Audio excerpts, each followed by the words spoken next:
ভাইরা, কোন এক নবী আল্লাহ পাকের কাছে আবদার করলেন, আল্লাহ আমার খুব ইচ্ছা আমার মনের আশা, আমি কোন এক মৃত ব্যক্তিকে জীবিত অবস্থায় দেখব এবং সে কবরে কি অবস্থায় ছিল সেই সম্পর্কে আমি কিছু জিজ্ঞেস করব। আল্লাহ তাআলা নবীর মনের আশা পূর্ণ করলেন। আল্লাহ তাআলা 1000 অথবা 1500 বছরের এক মৃত ব্যক্তিকে জীবিত করলেন।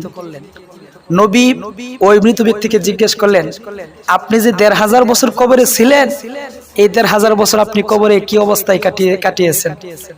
আমার ভাইরা, তখন ওই ব্যক্তি বলতে লাগলো, আমার মৃত্যুর সময় হযরত আজরাইল আলাইহিস সালাম এত ভয়ঙ্কর আকৃতিতে এসেছিল, আর আমার মৃত্যুর সময় এত কষ্ট হয়েছিল, আজকে 1500 বছর পরেও সেই মৃত্যুর কষ্ট আমি এখনো অনুভব করতেছি।